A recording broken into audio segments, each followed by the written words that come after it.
Today's book is Teaching Unplugged, Dogma in English Language Teaching by Luke Meddings and Scott Thornbury.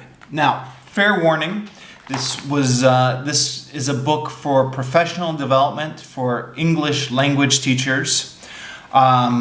It's probably not going to be of interest to anyone else, so fair warning. But if you are kind of involved in the profession of teaching English to people of other languages, then there's a lot to talk about in this book.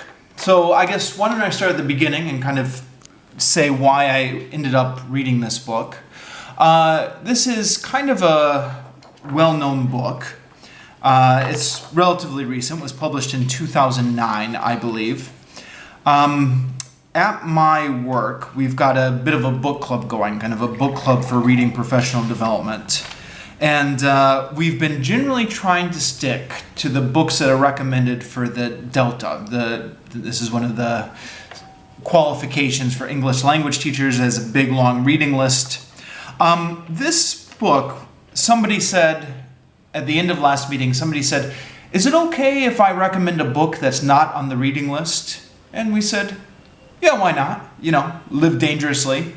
And he suggested this book. Now, I don't know if this is of interest to anybody else, but I'm a little bit kind of unsure as to whether to count this as a Delta book or not, because even though this wasn't really on their official reading list, it's famous or infamous enough that it tends to get referenced a lot. When I did the Delta Module 1 by distance a few years ago, this was referenced in their reading on kind of English language teaching methods and materials.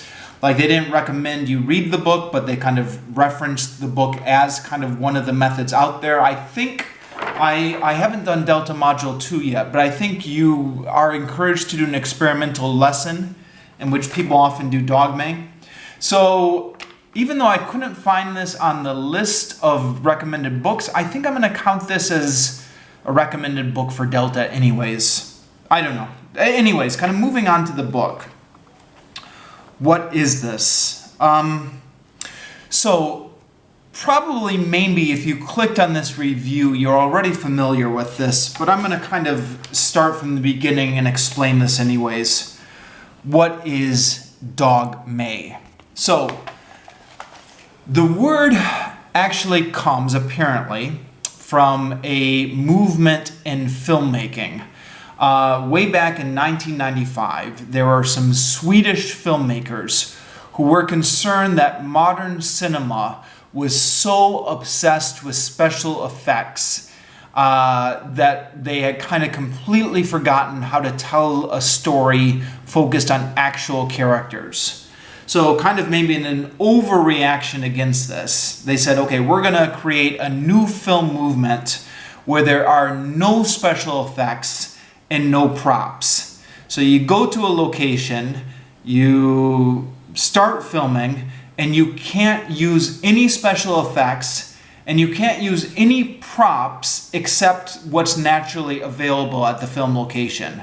So, you know, like if there's a stick on the ground, you can use that stick, but you can't bring in sticks to use from outside. You just have to kind of find what's already naturally there.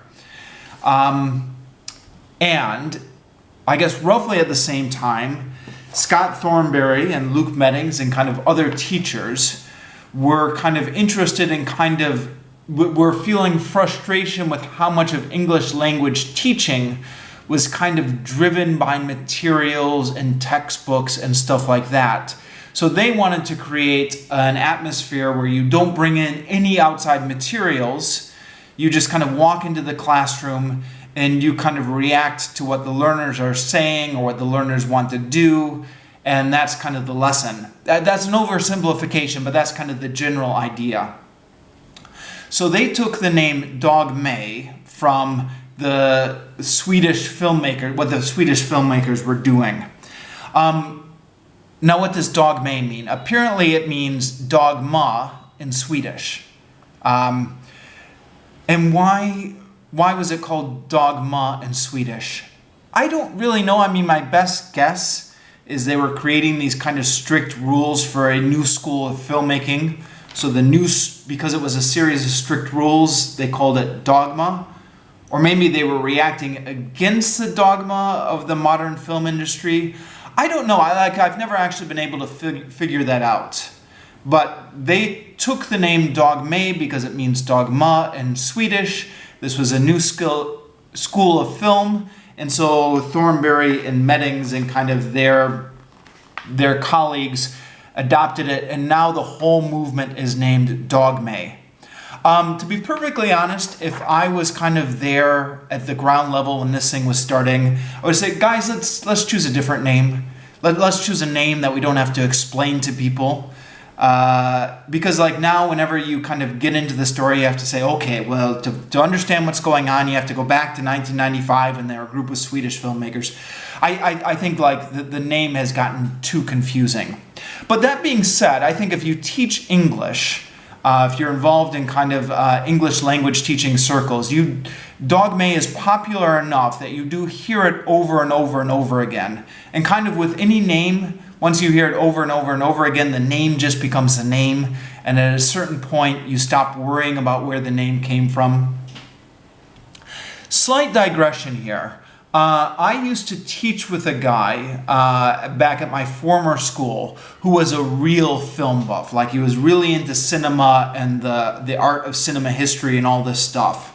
And he actually met Scott Thornbury at ELT conference in Japan. They were kind of both presenting and kind of they were on the stage together with all the presenters and they had a brief conversation and stuff like that. And he came back and he was telling me the story and he was so excited because Scott Thornbury was tangentially connected to this movement in cinema history. So I guess, you know, if you're a film buff, apparently the connection between Dogma English teaching and Dogma the filmmaking movement is exciting for some people. I'm not really a film buff. I didn't really know anything about the history of Dogma cinema. So to me, the name seems to kind of bring in superfluous baggage, but whatever. The name is the name. I've already wasted too much time talking about the name. What is this actually? So the basic idea is kind of anti-textbook and anti-materials, or at least very kind of materials light. You occasionally can kind of bring in outside materials, but the materials, you have to justify it. Or in other words, you're not simply working through a textbook simply for the sake of working through a textbook. You're kind of bringing in stuff that is going to generate interesting conversation or that's reacting to the needs of the learners. Okay. Let me talk about the readability of this book. So we read this book for book club, and I hate to say this, but this isn't a good book to read for book club. Not because there's anything wrong with the book, but just because the vast majority of this book is a list of resources. Now, resources in the sense of potential Dogma lessons. So you have chapter 1, which is kind of an introduction to the theory. And chapter 1 is interesting to read. You know, it's kind of typical text kind of laid out here. Although, actually, a few words about chapter 1. Chapter 1 is really powerful. Like, these guys do not pull any punches. It's just kind of, they're like, okay, right. The state of ELT, it's in a horrible state right now. Textbooks have gotten us into a big mess. The whole thing is kind of controlled by these big publishing companies, and it all ties into global capitalism, and it's not meeting the needs of our students, and it's really kind of very forceful. Which is good, maybe. You know, it's interesting to read something where the authors are kind of really not pulling their punches at all. Now, right before doing this review, I went back and I reread chapter 1. And, you know, it's funny, I was kind of remembering kind of all the great things that they said. And then as I reread it, I started to notice that all the real powerful parts of chapter 1 were when they were quoting other people. Those were the parts that stuck in my memory, but those are all kind of quotes that they pulled in from elsewhere. It wasn't actually kind of Thornbury and Meddings originals. But, I guess that's fair enough, right? When you write a book, you kind of bring in quotes from other people and you kind of pull in like the punch quotes, the real powerful quotes. And they've done a good job of doing it. It really is quote heavy though. And what I did find a little bit distracting is if you look at the layout here, this is very typical of how the whole chapter 1 is written. They've got the main text here, and then they've got quotes in the margin to kind of reinforce their point.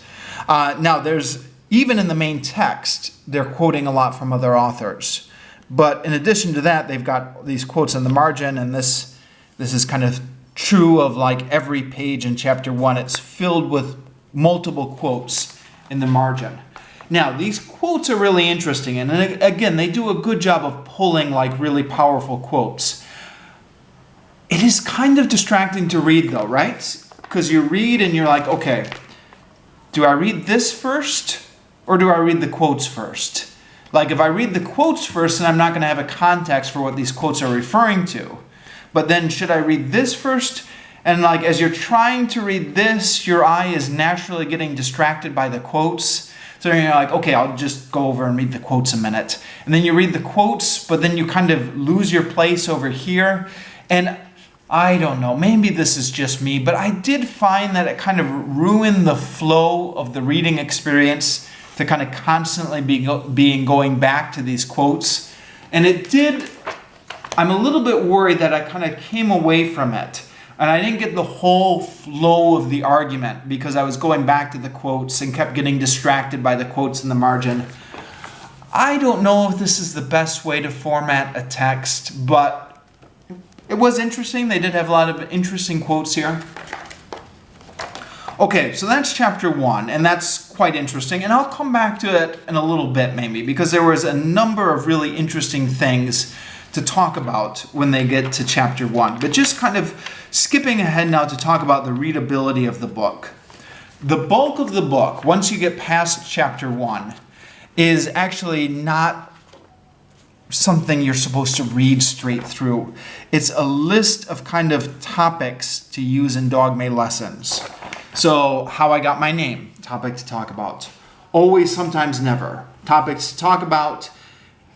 Instructions for teachers, think about it ahead, get it ready, set it up, let it run, round it off, follow up. Same thing here.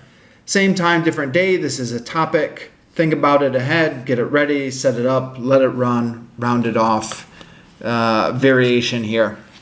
Now, a lot of these have the potential to be quite good. So I don't want to sound like I'm dissing the book, but I think we made a mistake in the book club of choosing this for a book club book because it's not the kind of thing you start from page 1 and just read through for.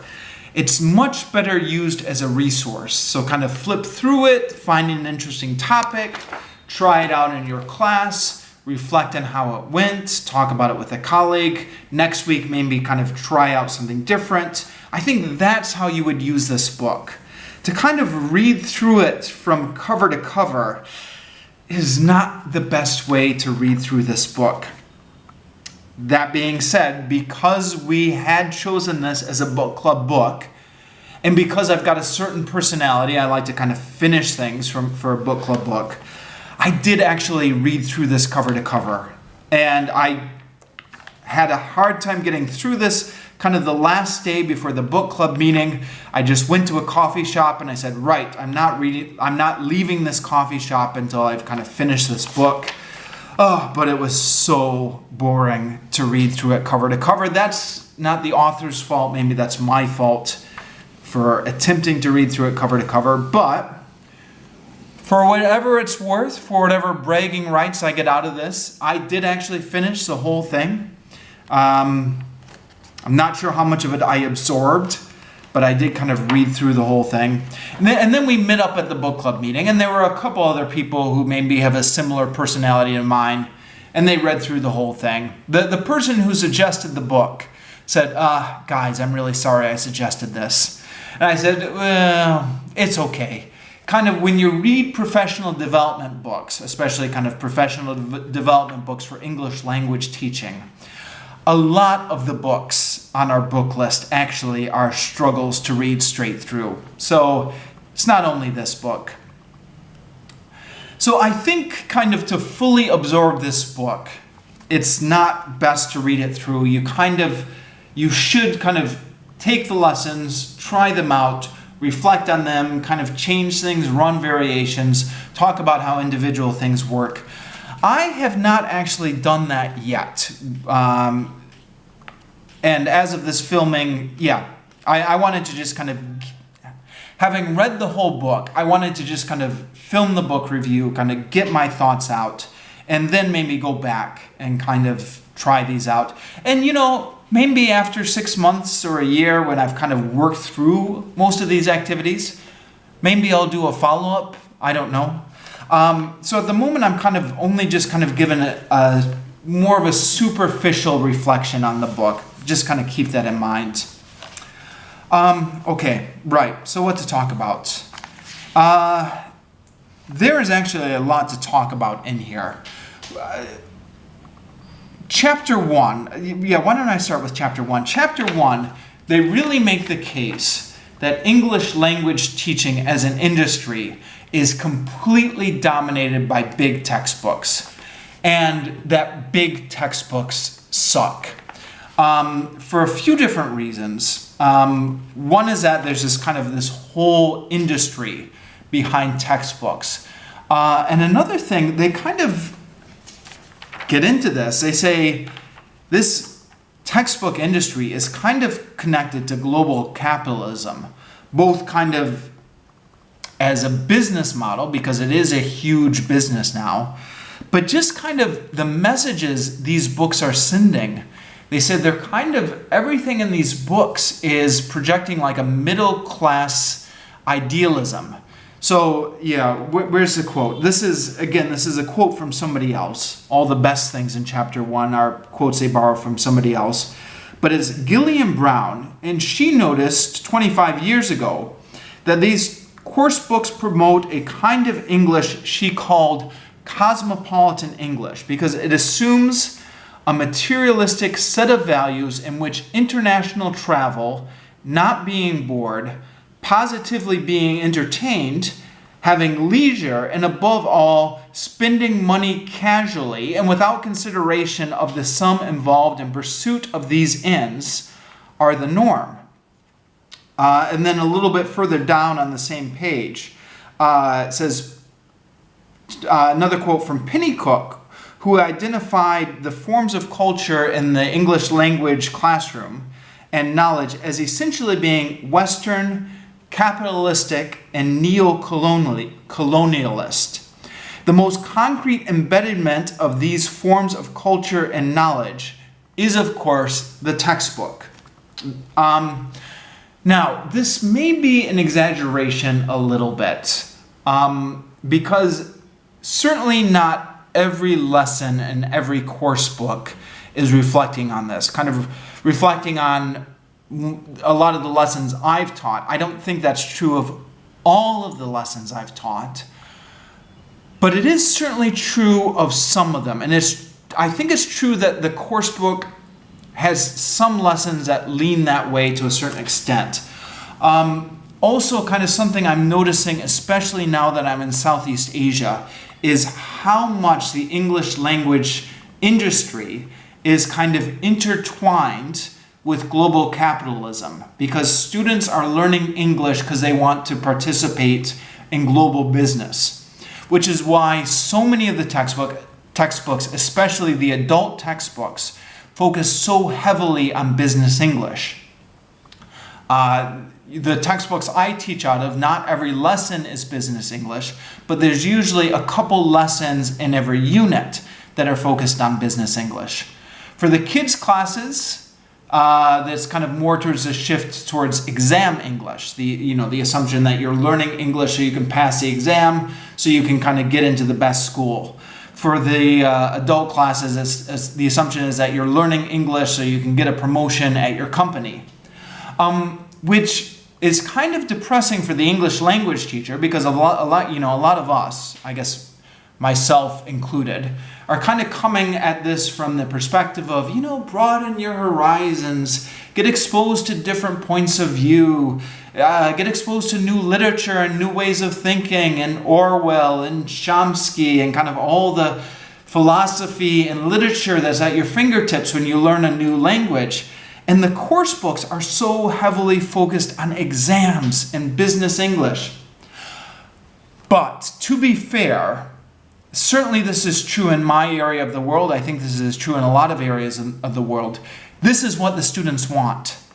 They are spending a lot of money because they expect that these English courses are going to pay off financially for them. So maybe Meddings and Thornbury are being a little bit unfair when they blame it all on the course book. Maybe the course book is reacting to the students' needs. But whatever, it's definitely something that you can feel kind of in the classroom, especially here in Southeast Asia, that this English language teaching industry is very tied up with global capitalism. The other thing about textbooks, something they kind of hit on a little bit here, is textbooks are so boring. I mean, textbooks just really suck. Now, what makes this kind of so ironic is that it doesn't have to be this way, right? So for example, if you are studying math or if you are studying science at school, it's very hard to make these subjects inherently interesting. And I mean, I know there are really good teachers out there who are trying, but you're kind of working uphill to a certain extent, because to a large number of students, math and science is not inherently interesting. So you've got to kind of work almost against the subject material to make it more interesting. For something like studying a foreign language, especially something studying English, which is what most of the world's pop songs and what most of the world's movies and kind of comic books are written in, the kids are not anti-English. They're inherently attracted to English. They like rock and roll, they like comic books, they like superhero movies. There's this inherent attraction to English. And when you're studying a foreign language, any foreign language, you have complete freedom for the materials, right?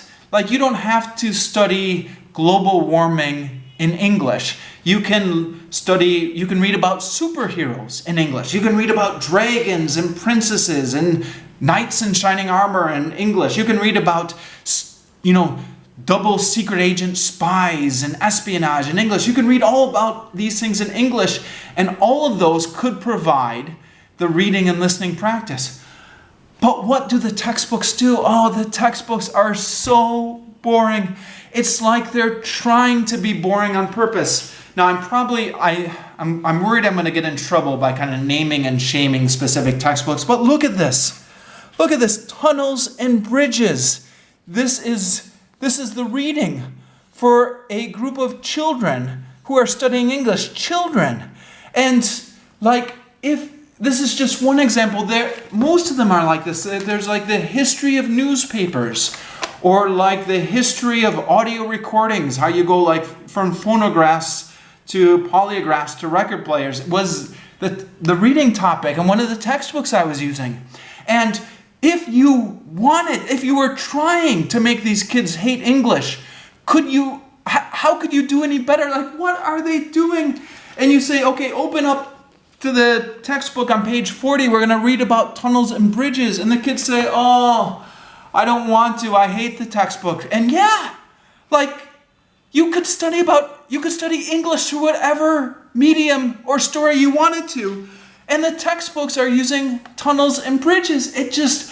I hate the textbooks so much. Sorry, I'm picking on this publisher, but they're all like that. All of them are so boring. So in that respect, completely on board with Thornbury and Meddings. Like, why are we using these boring textbooks? Why are all the textbooks so boring when they don't have to be? That being said, I use the textbooks a lot. I know I shouldn't. I just got done saying why I hate them. But there is another part of my personality, a certain personality quirk I have, or personality trait. I like the feeling of structure.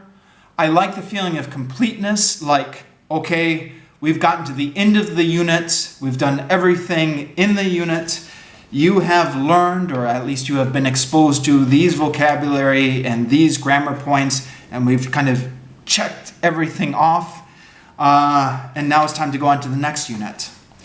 I don't know, sometimes I wonder if I'm a little bit crazy, but I think this is kind of a common personality trait, that at least a certain number of teachers kind of cling to this structure and cling to this feeling of completeness.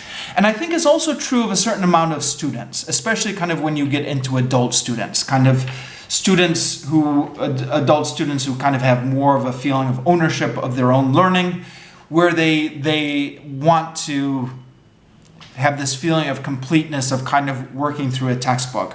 So what I have been doing over the years I've been in English teaching is kind of, one, supplementing the textbook, saying, okay, we're not going to do this for the whole 2 hours.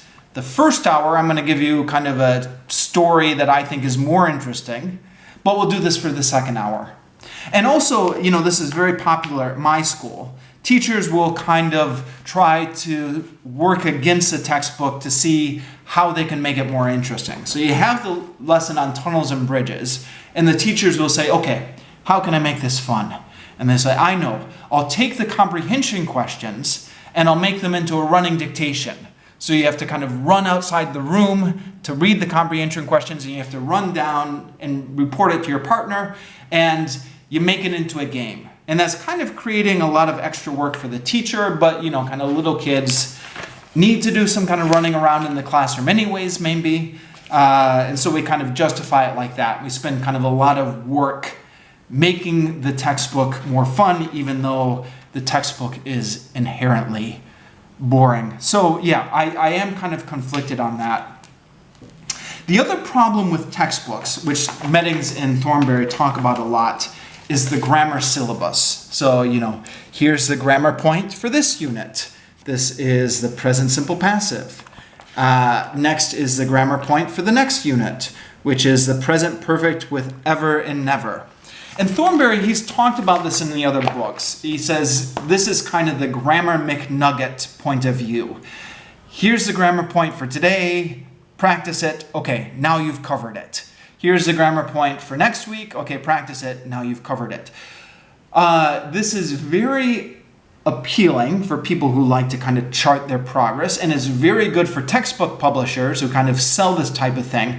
The problem is this goes against everything we know about language acquisition. You don't just kind of cover the rules of a grammar point and then all of a sudden you can do it. You need like tons of exposure to the grammar point, and then you need lots of practice speaking, and it will kind of very slowly over weeks or months or years, you will very kind of slowly kind of get control over that grammar point. So this whole thing about here's the grammar point for today, you've never seen the structure before, these are the rules, go practice it, okay, now produce it, now you've got it, on to the next, is completely wrong. And so Thornbury and Meddings have an alternative approach where they kind of react to what language points the learners are trying to produce. They say, okay, this is the language point you're ready for, let's do some work with it, etc. I'm at the end of 30 minutes here, and I think actually there's more to talk about. This is maybe a complex topic. So I'm going to make a second video where I kind of get into more of this.